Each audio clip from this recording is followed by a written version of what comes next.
Ito ang luto kong pininyang manok. Magluluto muna ako at ipa-fried ko muna itong unang luto, patatas.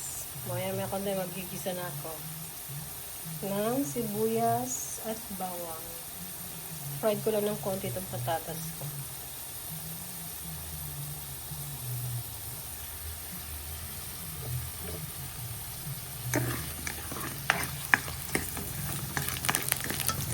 Walang carrots, hindi ako nakabili. Kaya patatas lang muna.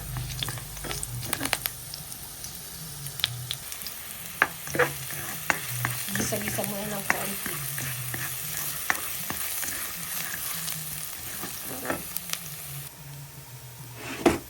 Pagkatapos magisa ng konti, ilagay ang manok.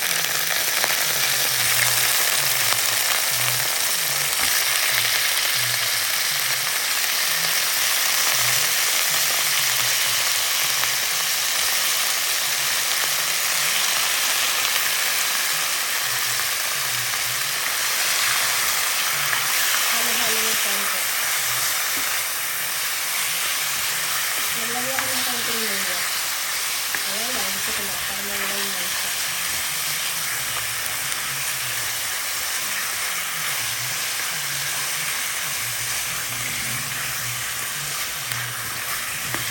Pag may gusto lang mabuti, napanood ko ito eh. Susan ko na lang din. Ito yung napanood ko na ginaya ko. Piling niya ang manok. Gusto lang ng konting mabuti. Ang lalaki ng hiwa. Okay lang yun. Ito na lagyan natin ng paminta. Pag ginigisa pa, masarap.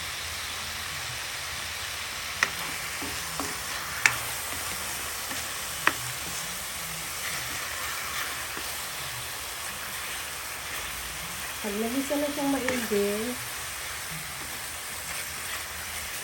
isusunod natin yung pinagbabaran nga pala ng manok, yung pineapple. Ilalagay na natin. Ayan.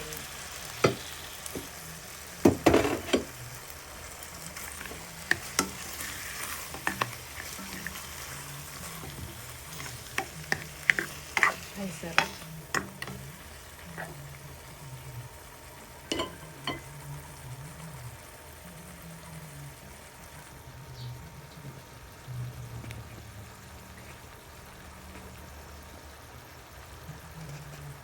Siyempre, sunod natin lagay ang cubes.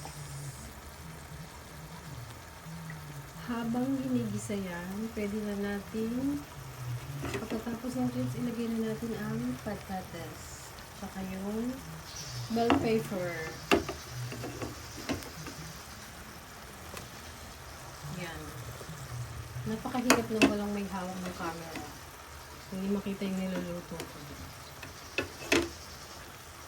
Kamayin na natin yan. Patatas na yan. Maliit yung aking kamay. Then, syempre, hahaluin na natin yun. Sarap nito. Tapos, igisa, syempre, ilagay na lahat ng sahog. Walang carrots. Kalimutan ko lumabas eh. Nakalimutan ko bumili. Nung bumili ako ng mga patatas sa bell pepper. Hindi ako nakabili ng carrots. So, ayun lang. Kasi kanila yung nasa rep, yun na yun. Ang magpapasarap dyan, alam niyo ba kung ano? Ebap. Yun ang pinaka main ingredients ng pininyahang manok. Habang naghahalo. Ayan, sarap. Check mo muna ang kagad yung sarap na yan. At syempre, yung pinaka main din talaga ang pinaka ingredients. Pineapple. Ayan o. Pineapple. Bits. Ikaw. Focus ka naman, camera ko. Pakahirap talaga magluto na walang mahawak ng camera. Ayan, sarap. Tapakulo ko lang ng konti. Ang lalaki ng hiwa ng aking manok. Yan, okay na yan. Maya-maya konting gatas. Igisa pa ng konti dyan. Pakuluan muna ng konti bago ilagay ang gatas. Yung iba. Okay. Sarap na yan.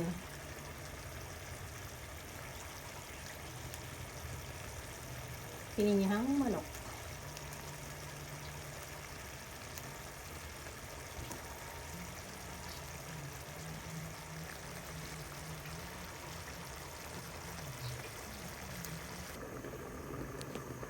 Nilagyan ko na ng tubig kanina to.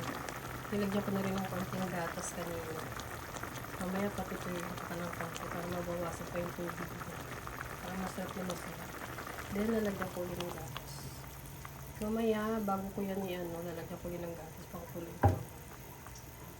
Para masarap, ma-creamy.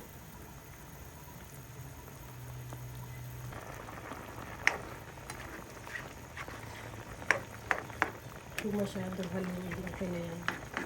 Haluan na lang mabuti. Tikman ko nga ng konti. Marami kang sabaw. Patutuyin ko pa mabuti yan. Sarap.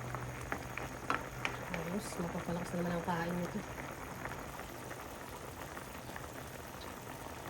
Sarap na,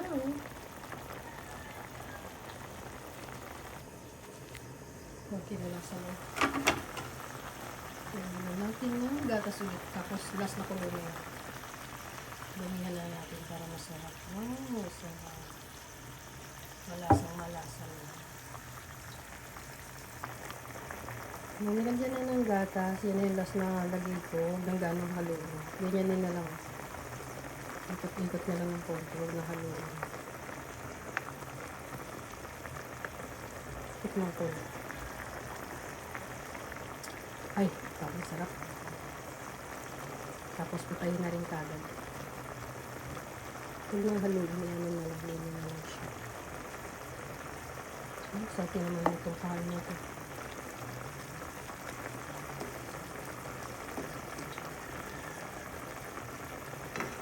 Okay.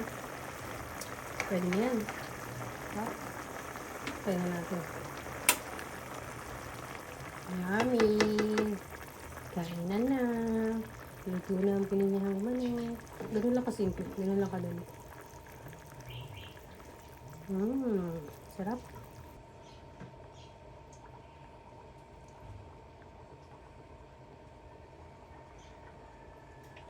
Ready to eat.